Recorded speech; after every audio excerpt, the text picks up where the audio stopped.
And good evening, everybody. Welcome to the latest edition of the African American Athlete live stream YouTube on the African American YouTube channel. I'm Ricky Hampton with my friend and frat brother Michael Roberson. Coming to you on a Wednesday evening hump day. I don't know if my frat brother even knows what day it is. He's been on the go the last few days covering the women's Final Four. I guess you back in the Bay Area by now, Michael? Yeah, I made it back, but yeah, it's been a whirlwind. I left. Well, I actually had baseball before I left, so I had the A's on that Tuesday. Then Wednesday, I ended up leaving Wednesday afternoon. Got there around midnight, East Coast time. So I got to And Cleveland, Cleveland, which is right, your Cleveland, stomping right. ground. And then I had, all the little ancillary things, credentials and all that Thursday.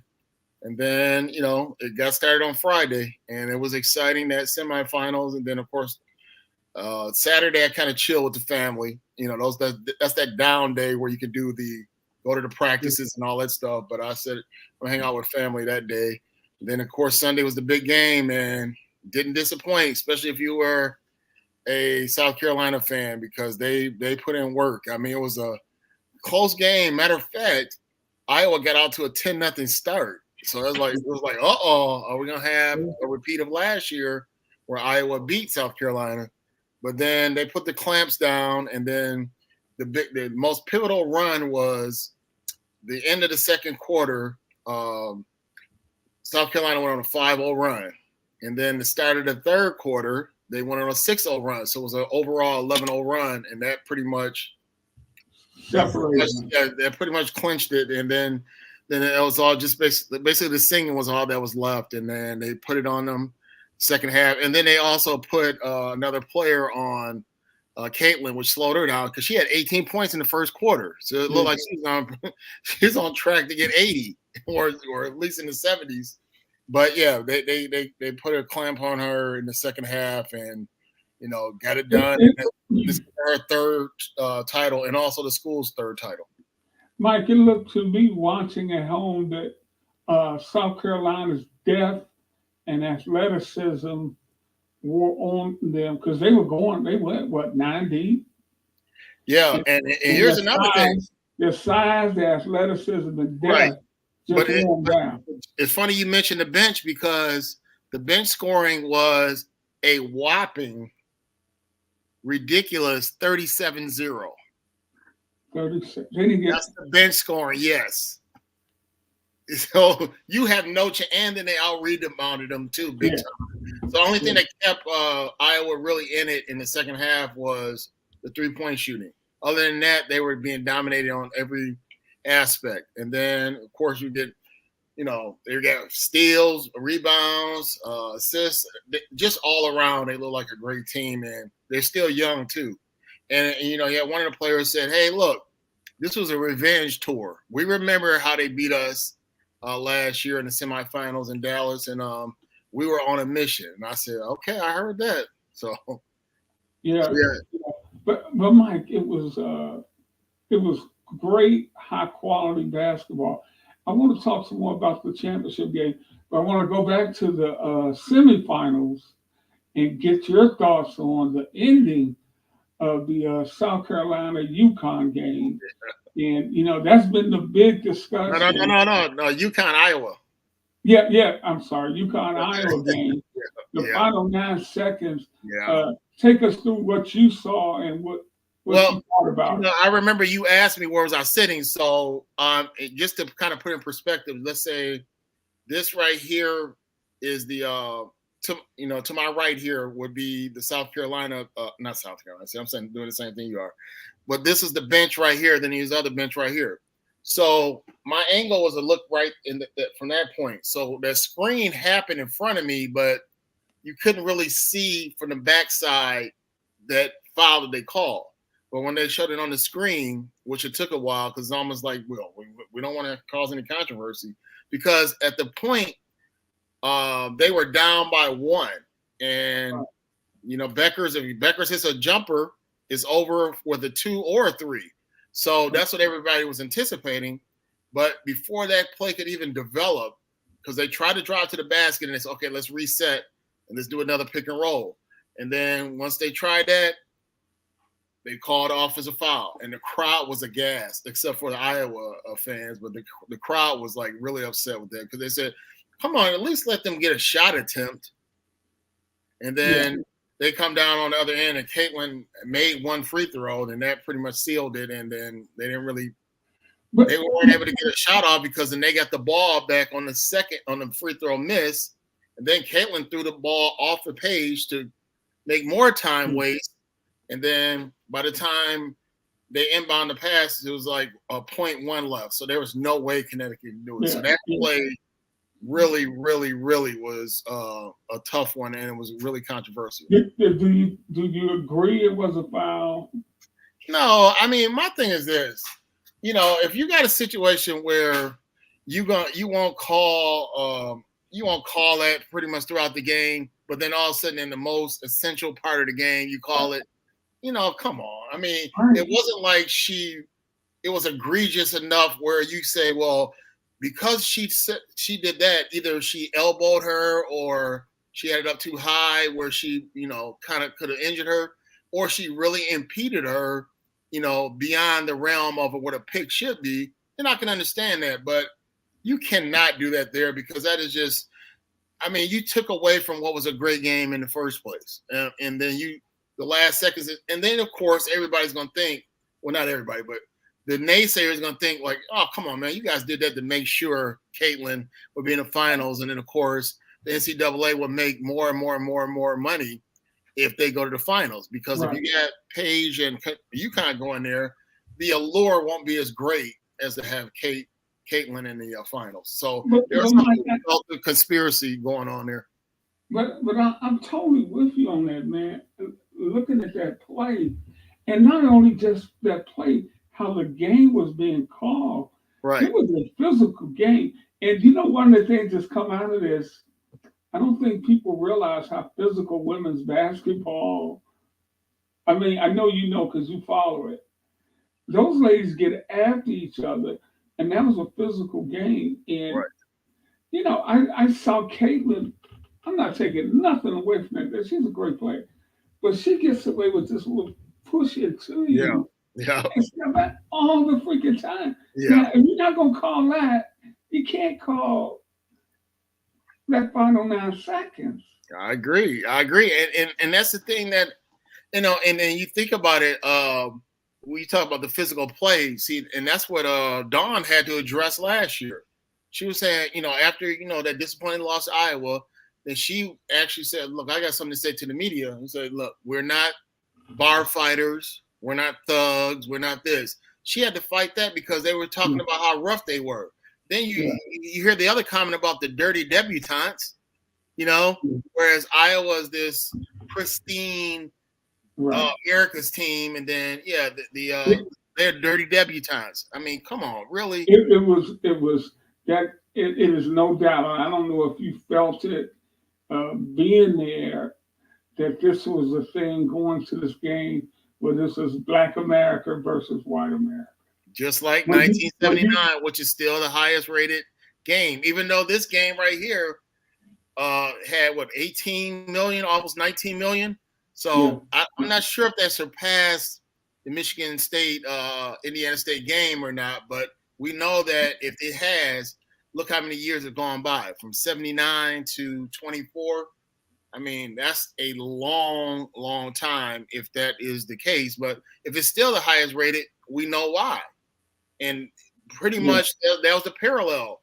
Caitlin is Larry Bird, and then it was Angel Reese was Magic, last year, and this year, being that they don't really have one star player except for maybe Camilla, but then Camilla's Brazilian. So they probably won't try to equate that to her being an American African. No, but they're a black coach with mostly black players, black and brown players. And not be at HBCU. That was the feeling. In fact, the only black person I knew that was cheering for Iowa was my wife, who was a graduate of Iowa. So, okay, that makes sense.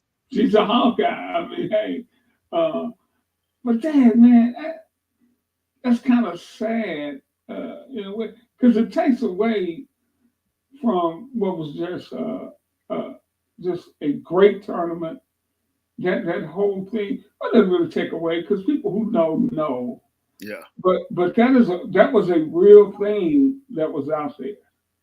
I mean, and what's weird about it is that you did that to the winningest coach in college. Well, winning is as because the winningest coach is whom I was dealing with today. But Yeah, we're gonna get to but most championships would be Gino, and that you did that to Gino. And that's the thing. That's what's so weird about it is that you pretty much this is the winningest coach as in for championships because even though UCLA has 11, 10 were John Wooden, and then the other one was I forgot the other coach's name. Brown. Yeah, no, not Larry Brown. Larry Brown lost in 1980. It was Tyus Edney was the one that made the game winning shot. Yeah, I forgot his name, but yeah, they got 11. Both have 11, but Gino was the coach for all 11, so he's the winningest coach as for championships, whereas Tara is the winningest coach for victories. So it was just kind of interesting that since that that 4-year run where they won 4 in a row with Breanna Stewart, so they haven't had anything since then. They've lost in the championship. They've lost in the semifinals. They've gotten upset a couple times. Even last year, they didn't even make it to the Final Four. So UConn, as dominant as they were, has had, I guess you can almost call them snake bittens ever since Breanna Stewart left Connecticut, left Storrs, because they haven't won another one. And they've been up there and they have the reputation. But to have this happen to you is almost like, okay, we have more respect for Iowa than you, Gino, because you don't do that to coaches of that ilk. Yeah, that was and people saying, well, if it's a foul, it's a foul. Well, if you call every foul in every game, they would still be playing. We would shoot free throws all freaking night. And the great referees know the ebb and flow of the game, Mike. Yeah, and the people that say that, it's always the ones that they got the benefit from it. Because if it's the other way around, they wouldn't say that because they would say, well, that's unfair, because I had one of my colleagues was whining about all the calls that were going against the Warriors. I said, dude, you cannot be serious. All these calls the Warriors have gotten over the years, and you're going to sit there and say, oh, well, they're picking on Draymond and all this stuff. It's like, you guys are still doing this. This is why you're enabling him to do this, because you keep basically caping for whatever he does. Anything he does wrong, he said, that's just because the refs are picking on him. He's not that bad, And if someone would actually say, look, man, all this stuff, all these antics is taken away from what we're doing. But when you still have this continuing, the whining and all that, this is why I'm sure he thinks that, you know what, when it's all said and done, I'm still going to be able to be me. They're just going to have to deal with it. And as long as we're winning, that's going to do it. And they beat the Lakers last night, which is keeping them still alive for their positioning. They could end up ahead of the Lakers, which means they'll have to play those play-in games. Well, the first one here in San Francisco. So, and Mike, getting back to this, the women's tournament, record-setting ratings, they overshadowed the. I saw a thing today. They were talking about the eclipse. Yeah. Did you see the women's basketball eclipsing the men's basketball?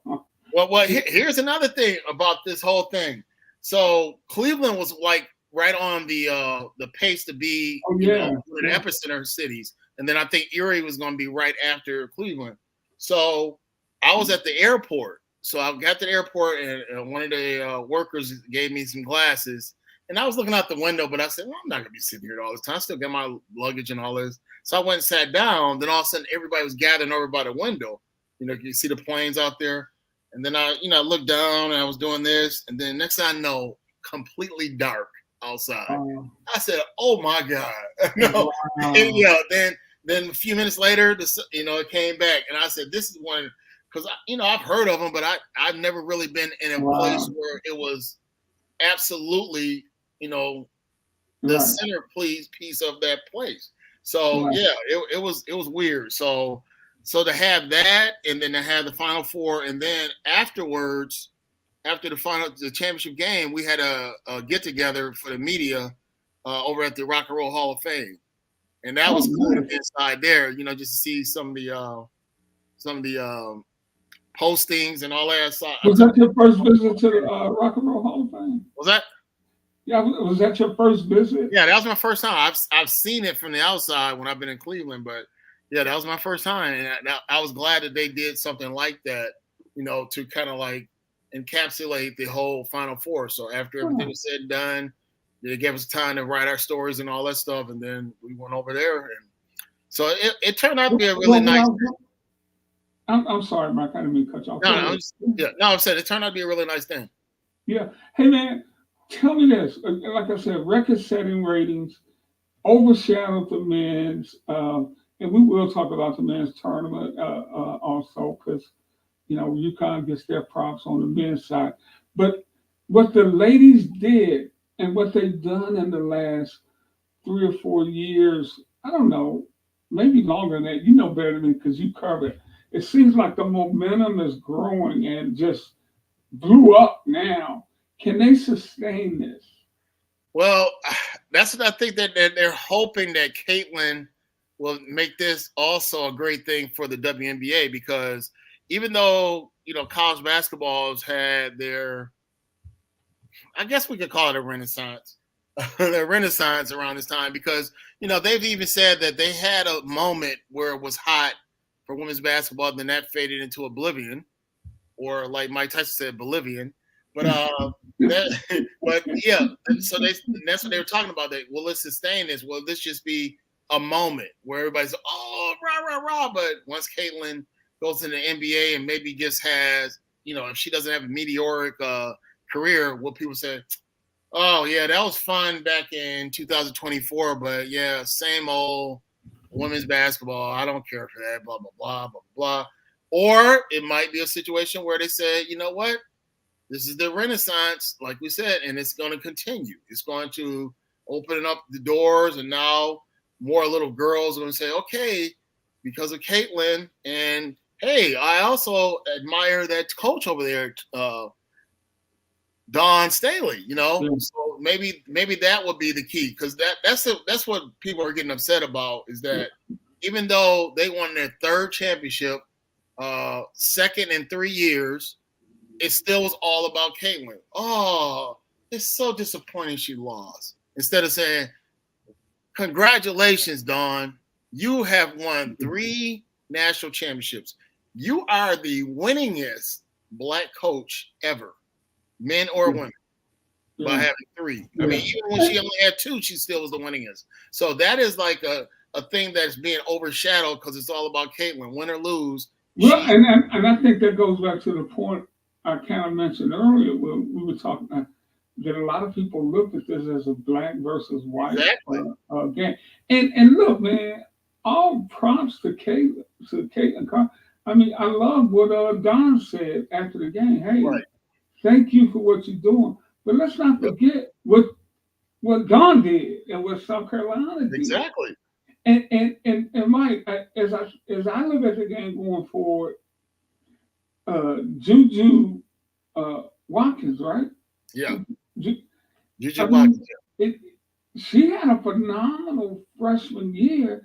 She's at USC. She's in LA, which actually can be a detriment to you in college because you play so many late night games, so everybody doesn't get to see you. Right.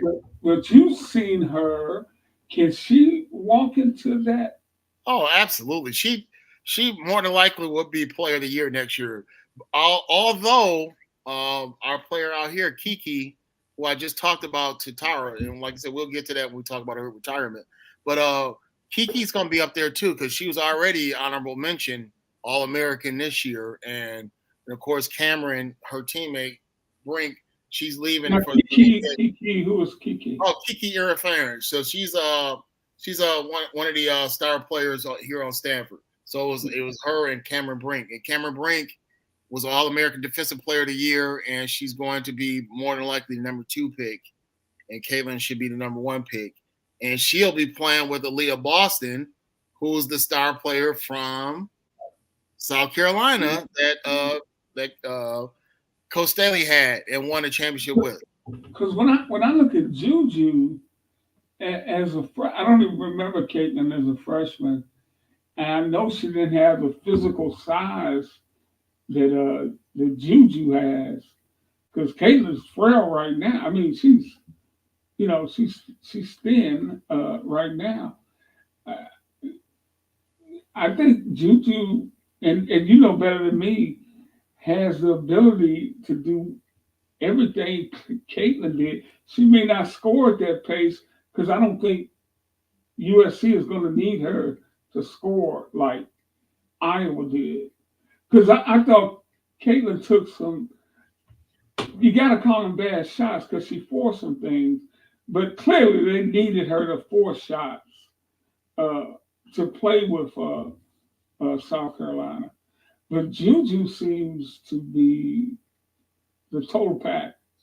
Oh, yeah. And the thing about it is that sometimes you got to look at it as, let's say if Juju was on Iowa and maybe got the green light like Caitlin had, I think she would outscore her because even without that, she's the second leading scorer in the country, only behind Caitlin. And Caitlin didn't have a 51-point game. Yeah. And she did that against the legendary, and Tara's names will come up every moment we talk. But yeah, and you were at that game where she had 50, right? Yeah, I was there. Yeah, that's what I'm saying. So and the thing about it is that, we're perched up there almost in the balcony, but the beginning of the game, I was down on the court because I kind of got in there a little late. So I said, well, let me watch this first quarter down here so I won't miss anything. And I saw her, close up. I said, wow. I said, she has a nice game. And I just the way I watched it. And then I kind of, the first person I thought of was Shamika Holtzclaw. Because Shamika Holtzclaw had that smooth game. And it's like, okay, I know these young ladies played against guys because just the way they play, you could just tell just the way they dribble, go to the hole and all that they play with guys because that confidence and just that ease, that's what it looks like. And you know what South Carolina does? Yeah. She has a team full of guys that also get rings when they win championships that she has practiced against her players. Yeah. So they could be better players because they're playing against these guys. So I always think that's a pretty interesting concept because then once you do that, then I think that makes you even more confident when you play against them. Game day's easy. It makes game days easy. We've mentioned Tara Vanderveer several times throughout this conversation, and rightfully so, because you can't talk about college basketball without Vanderveer's name coming up. She's one of the greatest coaches in the history of the game. She called it quits today, retiring. I think she did 38 years at Stanford. Yeah, 38 years. Yeah, and here's the irony of it. My freshman year at TSU was when she started out here at Stanford. And little did I know back then that I would have a connection with her. But, 85. But she also coached at Ohio State and I believe Idaho. So she's had, a tenure before that. And once again, at a Big Ten school. So it was a Power 5 school. And she talked about how when she took this Stanford job, they weren't really that good. And her father pretty much said, that's a graveyard job. And then she kind of parlayed that into saying that, yeah, there was some digging that had to go on, but I think I ended up digging a diamond mine or something like that. And I said, wow, okay.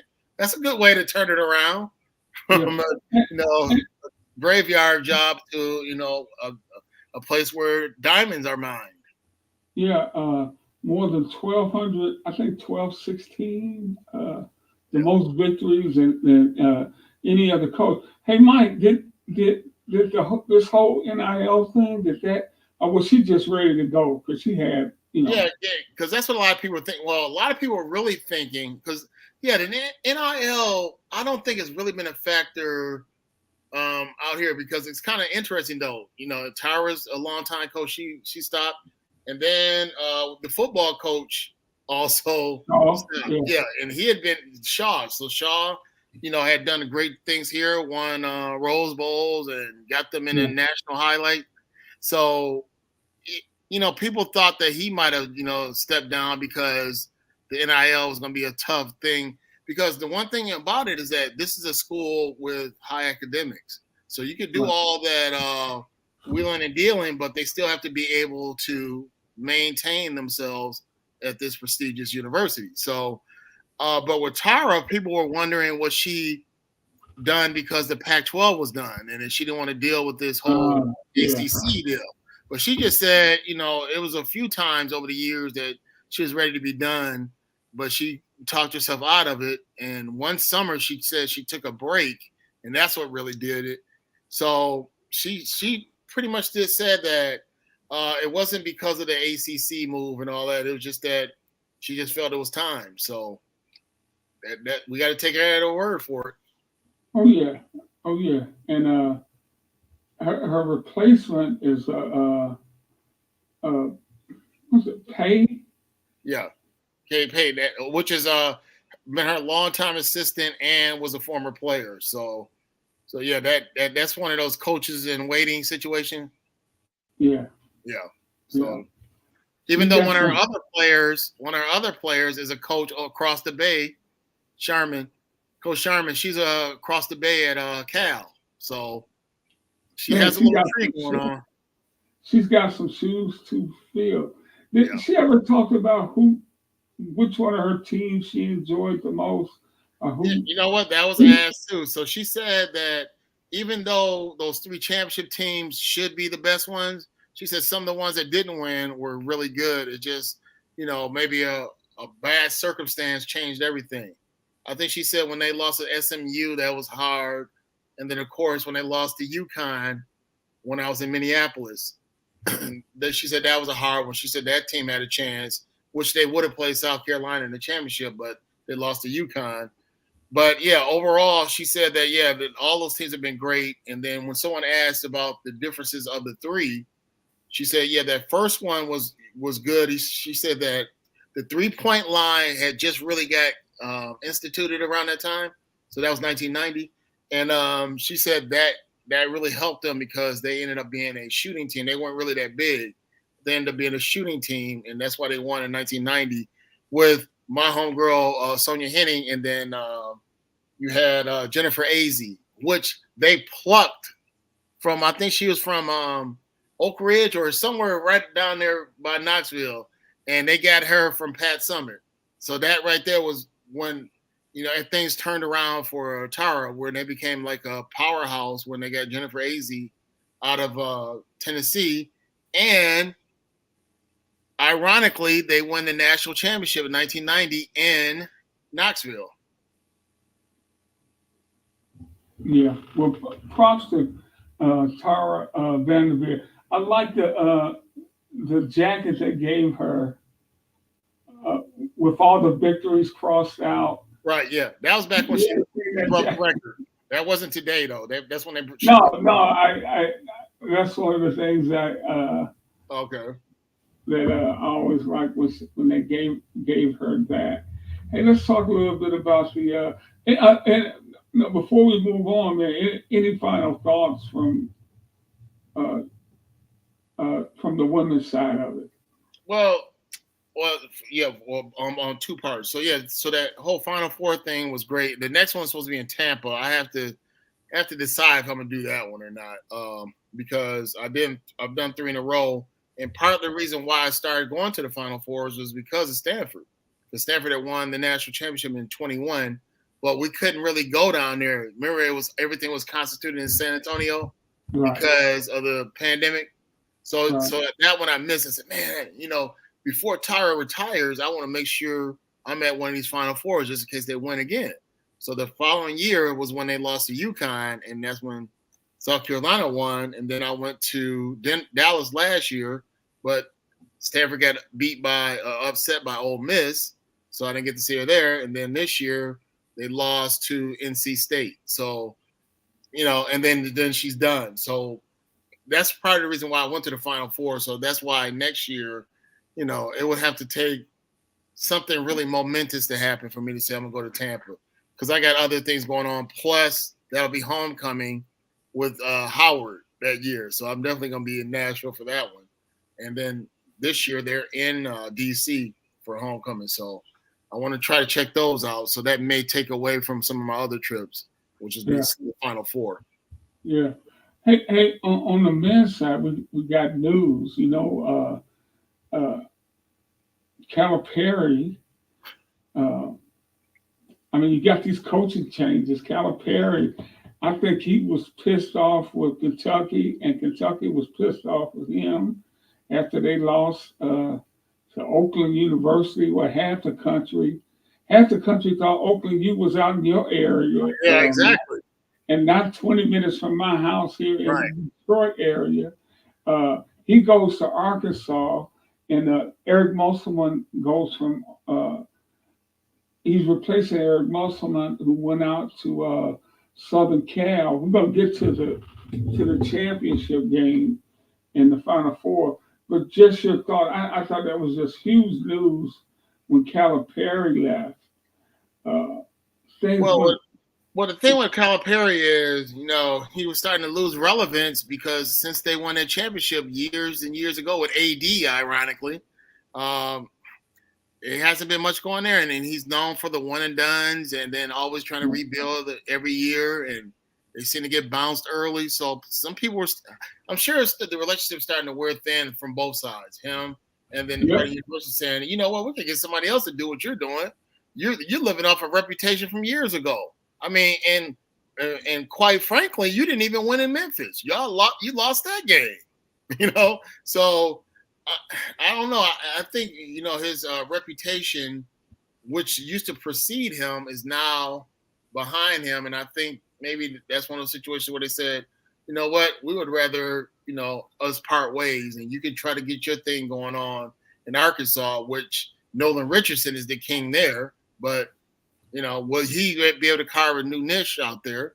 We'll see. But, it's just funny how this happens when things are trending your way, but then all of a sudden change happens. And a lot of these old school coaches are saying, either I'm going to go somewhere else or I'm just going to stop coaching, like Nick Saban and others. So I don't know if it's just the fact that, the way he utilized the system before with all these one and dones, but nothing really came to fruition.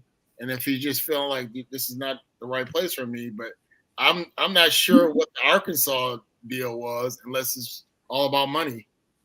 Well, it's money. I mean, it's always it's always money. But I always felt, man, his system, his decision to go in there with these young, really talented players for sure, but they're still young, really talented players who a lot of them they can run, jump out the gym, but hadn't learned how to do the little things. And then you play those veteran teams with juniors, seniors, fifth year guys. I think I Graduate mentioned to you, graduate Mike, students, yeah, it's grad like students. when you go to the Y and you see these old dudes running the court and these young cats over there. How these guys keep winning games? How they still on the court? Because they know how to play. Mm-hmm. And it's going to be interesting because he will recruit well at Arkansas. I mean, Arkansas has been able to get guys before, like I said, with Nolan Richardson. It'll be interesting to see if he changes his scheme, and it will be interesting to see how the NIL will go there. But Mike, that's going to be anywhere you go. The NIL is such a part of college athletics now. That's why I was asking you about Tara. Is it just some coaches don't want to deal with it? Some coaches like, okay, this is what it is. But if you think about it, women's basketball has not really been an issue except for maybe uh, Angel, because Angel's the one that seems like she's out here, flossing And and all this. Caitlin this year, yeah. Yeah, and of course, yeah, they're hating on that. But a lot of people don't realize that during this tournament, Caitlin's been on a lot of commercials, but it's like under the it's not under the radar for notoriety, but people aren't making any kind of stink about it. They're saying, well, she deserves it because look what she's doing for the college basketball. She's making them all kind of money, so she deserves it. So it's not a stink about her doing it, but when you got Angel in here, posing in front of Benzes and all the stuff, and then the whole Bayou Barbie stuff, and then of course Sports Illustrated, and they make comments about her being in a bikini, and it's all kind of stuff. So it's always a double standard. It really is, Mike. And what were your thoughts? Did you see Angel's press conference? I mean, and you're pointing some of that out now. Your thoughts about that? Yeah, and like I said, it's a double standard. So it's like, you guys won a championship, but yeah, you're just your imagery is just bad. You guys are looking like streetwalkers and blah blah blah. Whereas look at this angelic young lady right here. This is what you should be like. She's angelic. She can't do anything wrong. Yeah, she might be a little feisty on the court, but she's still an angel. Whereas the actual angel, they're basically looking at her as a devil. Oh yeah, these thugs and female thugs down there in Baton Rouge, and like I said, dirty debutantes. I mean, I don't even know how that writer should be fired at the LA Times for that. And then of course, Kim Mulkey with her controversial self, didn't really help things by saying stupid stuff like, yeah, if she would have, the Camilla would have pushed Angel, we want to see what would happen then. I'm like, why are you treating it like, that's your little pit bull you're going to sick on the the other team. Don't be speaking for her like that, especially if it's going to be dealing with violence, because now you're basically perpetuating this whole ridiculous narrative anyway. So I didn't like that, and there was a lot of people who were upset with her, especially a lot of these LSU alums. They were saying, come on now, you can't be, portraying our sisters like that, and this is your own team. But, that's the thing about it, is that it's a double standard. So the NIL only looks bad for certain people, but other people it's like, hey, this is a great thing that, they got more freedom now. They could do things. Some use their money for charity. There's been some people that said, hey, I knew some homeless people that was near our dorms, and I gave some of that money to, the homeless, or I helped somebody else that was having trouble with their tuition. So I used my NIL money to do that. So some people have been pretty benevolent with it, but others, they just say, hey, look, I'm finally making money off of my name, image, and license, which is NIL. Yeah. Hey, more power to you, brothers. Who all's doing that? Hey, your thoughts on the men's side? Well, I mean, I don't think it was. I don't think people say the men. It was a whole hum tournament. I just don't think it was exciting as the women. It was still some fun games to watch, and Purdue and UConn were I think the two best teams in the tournament. Purdue was so dominant with their big guy Edie inside, but Mike, UConn, this is back to back, and I can't tell you who their star player is. Exactly. That's what's hurting the men now, is that they don't have star power like they used to, and then especially when the coach is more famous than the players now.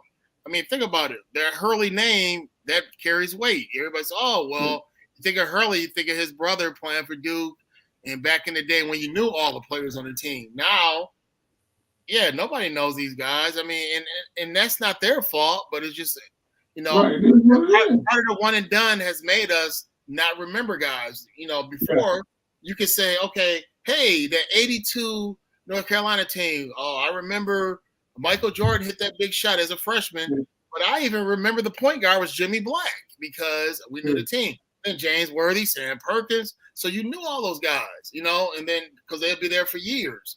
But once the one and done started happening, started saying, hey, man, it's just like Carmelo. That 1 year, everybody talks about how great he played in the tournament, but nobody knows who else was on that team. Yeah, I think that's a great point. That's what's done it. I mean, And the thing about it is that I would hate to say that, no, they should go back to forcing them to play for 3 years. That's not fair for the ones that don't need to be there all 4 years. They're ready to go right away. And then you saw people like Marbury, went to Georgia Tech, and he was ready to go and got drafted really high. Matter of fact, he got drafted by the Bucks. People don't realize that the Bucks drafted him, but they immediately traded him for Ray Allen. And that's when I had that psychic really freak me out when she was talking to me when I was on the morning show in Milwaukee. And they had a psychic on, and the psychic said, hey, Mike, I have a question for you. Is it possible that the Bucks can – this is back in 96 – can the Bucks can draft Stephon, because she kind of stumbled his name, Stephon Marbury and Ray Allen? I said, I don't know how they would be able to draft both of them unless they trade the big dog or somebody like that to get another pick. And then I said, yeah, I don't think that would happen. And then when that draft happened and they said, we're going to draft Stephon Marbury, but it's, there's been a trade, and now Ray Allen's going to her. I said, wow. Did you get her back on the air today? No, I didn't get her back on the air, but I had the recording of it. So I got it somewhere stored away. And I said, every time I listened to it, I said, man, if you don't believe in psychics, I mean, that's on you. But I mean, that right there can make you start to believe that they have the gifts. Yeah, that is hilarious. Hey,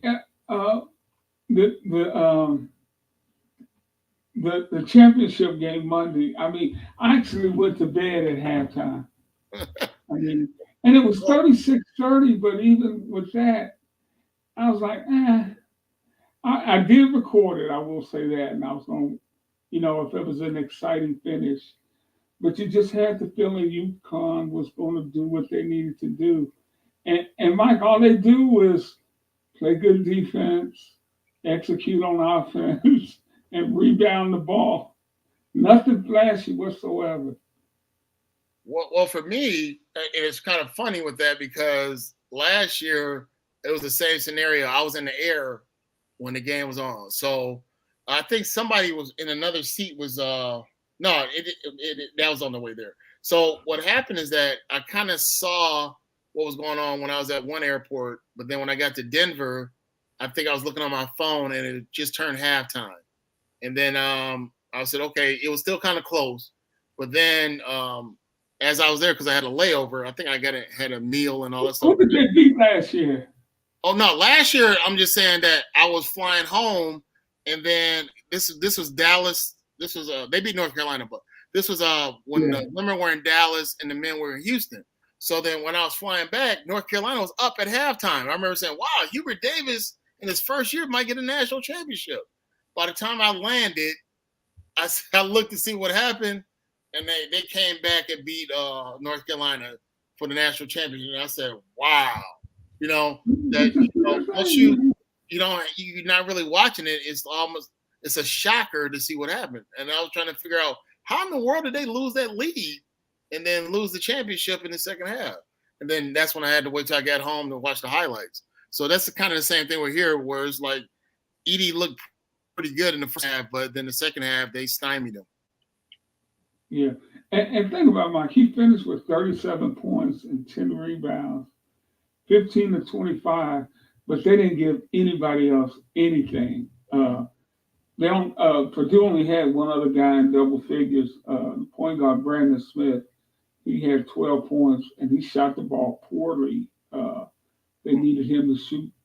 They needed to make a lot of three-pointers, and they didn't. They shot terrible from three-point land, 1 of 7, because they couldn't even get shots off. But watching Edie, it's always been some question. I finally saw a mock draft that had him going in the first round. Really? Yeah. Do you think he is in today's NBA? See, that's the thing. It's going to depend where he goes because Gobert only works on certain teams. Remember how they exposed him in the playoffs when he was with Utah? Remember how they were just basically setting him up where he had to come. They pulled him out from under the hoop, and they were able to go around him and all that. He became so irrelevant that they had to put him on the bench. And UConn did a lot of that to Edie the other night. That's what I'm saying. So I mean, that's why it's going to depend on what team drafts him, how he utilizes it, because he can end up being the same way. So if he is, he better work on his defense and be able to move his feet a little bit better, because that's what the I guess the scouting report is on him, is that his footwork isn't that great and he's slow. So the Yeah. teams might be really running on him, and then that may not make him a marketable player, but you can't teach 7 feet. So you Yeah, that's somebody what I'm saying. have to have him. Yeah, but yeah, because think about you know, he's in the NBA. These are professional players now. You giving 3 15-footers because you can't get out there. They're gonna make that shot. 80% of the time. Yeah. They're gonna kill you with that. But props to UConn. Just a solid team. Cam Spencer. I don't know how many pro prospects they have on their roster. I guess they got a couple of guys that definitely get some looks in the NBA, but no lottery picks or anything. They just they do their thing, and they've done it 2 straight years now. So not only that, though, think about it. They've moved up the ladder, because they've been talking about how, what do you call Connecticut? Are they a mid-major? Are they a Power 5? But are they a blue blood? That's the one that they want to really challenge and say, well, are they a blue blood? Because that's Duke, North Carolina, and those guys. But you really look at it, in the blink of an eye, they got 6 national championships. Yeah. Which is like third. Yeah, absolutely. Yeah, so they got 6 national championships because, of course, UCLA is first with the 11, and then you go down to, I believe, Kentucky has 8. And then I think that they might be in that. I think they're tied with somebody. They might be tied with Duke with 6, something like that, or maybe Duke has less. But yeah, they made a little chart that said how this team right here, believe it or not, is getting close to the women's side. They got 6 and the women have 11. So if this keeps up, they'll eventually overtake the women, which will be really amazing because no one could compare those two. It was like so lopsided that the women were like the queens of stores, but now the men, have done it, and they've done it with 4 different coaches. Right. It was interesting hearing Hurley's name bandied about for the Kentucky job. Yeah. And think about it. That Kentucky job, you think about blue blood, you always think about Kentucky and the bluegrass state. But man, that's a hard job, brother. Yeah. Ask Tubby Smith. That's right, and he won a national championship. Yeah. That's a hard job. I mean, at Calipari, too, that's a hard job. But whoever gets it, they're gonna pay them well. But brother, you better go down there and win some games. Any final thoughts on the men? We got a couple of minutes left. Maybe get into a couple other topics. Any final thoughts on the men? Yeah, just that. It'll be interesting. What formula do they need to do to get their popularity back? I mean, is it going to be take a situation where they have to change, where now we're going to mandate that players stay a little longer so you can get some familiarity, or will they open it up where you need to even go to college if you don't want to? We're going to just open it up where you don't have to be at least 1 year. We're going to just say, look, if you want to go to college, you can. If not, sayonara. So that's the thing about it, will that be the best way to make it more popular, where these players that are just there just to be there, they're not even going to class. It's just basically a 1 year situation where you're a professional hooper because you're not going to class. You're not trying to take it. You're definitely not going to have a major by then. Yeah. So that's a good point. I don't know I don't know the answer to that. That's the thing about it, is that what formula is going to take to make it really popular, because I'm not saying that they should. It's not like it's a mandate that they should be more popular than the women, because they were over the years, but they have a formula that works, whereas that they found some people to market, and instead of saying that, it's all about the name on the front of your jersey as opposed to the back. But we see that they push forward some stars that made people say, "Oh my goodness, I didn't really like college basketball, but I love this Caitlin Clark. Yeah. I didn't really like basketball, but I love this Bayou Barbie.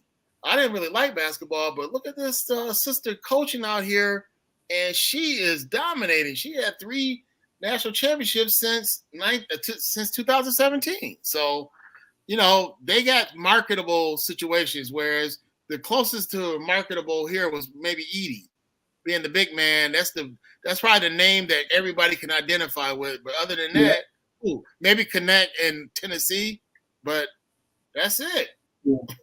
Yeah. And he kind of came on late. And I think people would have loved it if Bronny would have had a full year where he was healthy to see what he could, he could really do. So he really didn't get a chance to show, what he could do, because LeBron James' son, everybody's going to follow him.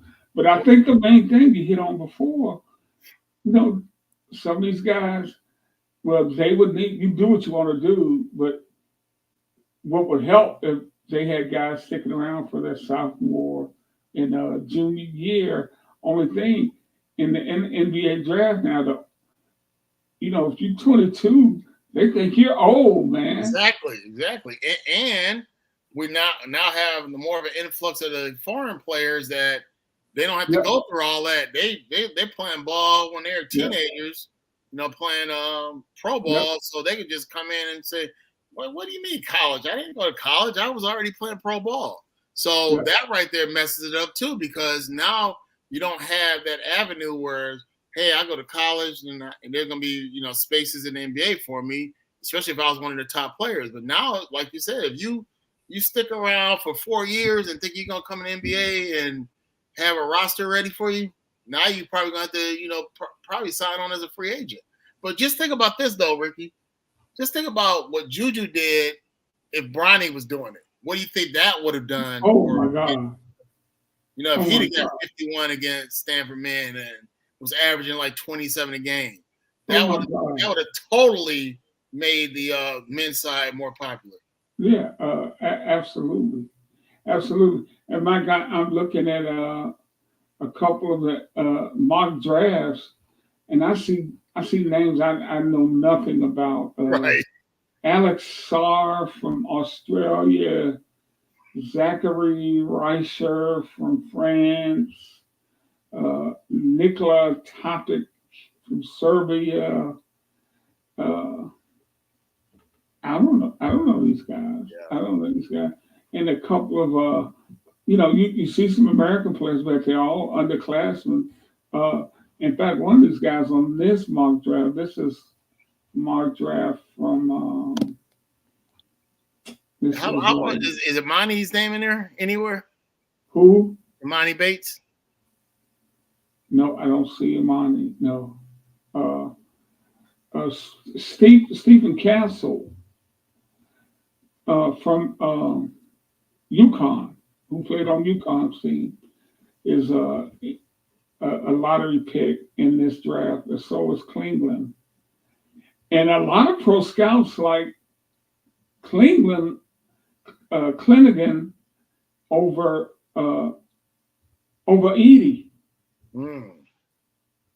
Yeah, I think people look at it as the big man is a dinosaur now. So yeah, as I said, it's just going to take a team that really says, you know what, we're going to still do the old school approach where we're going to play down low, we're going to get the rebounds, we're going to play defense. Nobody's coming to the hole. If they outshoot us from 3, then so be it. But we want to still try to control the paint. So he has to end up on one of those types of teams. Other than that, if he ends up on somewhere like Golden State, you know what happens to big men there. Case, our guy from Memphis State or University of Memphis. I keep calling him Memphis State. Think about him. He's in Detroit now, right? Yep, he's in Detroit. Wiseman, yeah. So, Wiseman, we thought like, wow. Even though he only played a handful of games, but he looked like he's going to be dominant, and that'd be something the Warriors can actually, utilize because they got the perimeter game, but to have that defensive stalwart in the back of the rim. They thought that would be the key to get them over the hump, but it just didn't work there. And I don't even remember a moment where he was comfortable, or they said that this is going to be our guy for the whole year. So that'd be one of the worst places to go. A team that doesn't really even utilize the big man or use the center. So he's going to have to go somewhere where they're still, practicing some of the old school tactics where, okay, we're going to get it down to the big man. And, yeah, they might be shooting threes on this other side, but we're going to make sure we get easy 2 points, at least every other time down the court. So he could have a big impact, or he could, like I said, fade away and say, man, remember that guy in college? And all of a sudden now we forgot his name. It's almost like Big Country. Right, Big Country had all the guy that was killing people from Iowa, and he was actually in Detroit for a while. Luka Garza. Yeah, Garza. Yeah. I mean, he's just if you cannot move your feet and guard that pick and roll, you're in big trouble. He's playing a little bit. I think he's with Minnesota. He plays a little bit for them. Speaking of Minnesota, the NBA. We got a couple of more minutes left. Heading down the playoffs, Giannis went down with an injury last night. Calf strain. He's out for the rest of the regular season. His status for the playoffs, we just don't know. And Milwaukee sitting in the 2 spot, they could easily see Philly in the first round. Yeah. And if they don't have Giannis. Yeah. And they just got him back. Philly just got Embiid back. So Philly's not a true 7. Exactly. So now if a team says we're gonna get Edie so we can stop Embiid, then I can see that. But other than that, I can't see where Embiid is going to be a factor. Not Embiid. I'm sorry. And Edie's going to really be a factor for most of these teams. But if you say we're going to get this guy to kind of impede Embiid, you like how they rhyme? Yeah, try to impede Embiid, then that might be. I hear you, Fred, brother. that might be the move. But other than that, he's really the only traditional. He's not even really a traditional center because he's out there crossing over and shooting jumpers. But he's still the closest we got to a post-up center in the NBA. Mike, I thought they were the only team capable of beating Boston in the West. In the East. And if they don't have Milwaukee, I don't see anybody beat Boston in the playoffs. Well, Boston better hope they don't end up playing Golden State because that seems to be their kryptonite. So that's the thing about Boston is that they've always, since those two have really gotten together, they've always been expected to do well. But before it was like Kyrie's just messing up the chemistry of his team. Kyrie's messing it up, and they play better without Kyrie. So then Kyrie leaves, and then they can somehow get past Milwaukee, but they'll find a way to lose. So of course that fiasco against Miami last year. People were saying, "Come on, man, we're putting you up here as the All-American. We're putting you up here as an All-Pro, Jason. You gotta come through some of these times." So, and then Jalen supposedly worked on his ball handling, but they come across as the top seed in the East. But until they get the job done, can you really rely on them? And a lot they got to prove they can do it. Experience. But I do see do you see anybody beating them other than Milwaukee? Well, that's what I'm saying. That let's say Philly continues their momentum as they're doing. How did Miami just handle them that easily? The fact that they even fought off to win a couple games was amazing. They're about to get swept by Miami. So that right there puts some doubt in my mind about the way they just easily beat them. So you think they're still okay? I still think that they can be gotten, But the thing that messes up Milwaukee, if you really look at it, ever since Middleton went down that second year when they lost to Boston, they haven't been the same. Even without, even though they lost our defensive guard, Holiday. But the fact of the matter is, even with him, they couldn't get it done because Middleton never came back as he was when they won the championship. And remember, he got hurt in that series, the series before, I think the Boston one, where Boston was to be had by Milwaukee, but the Milwaukee let them off the hook when they lost Game 6 in Milwaukee. Then you go to Game 7 in Boston, you're done. And then that's when Giannis made the famous statement, "I don't believe in failure." And I said, come on, Giannis, really?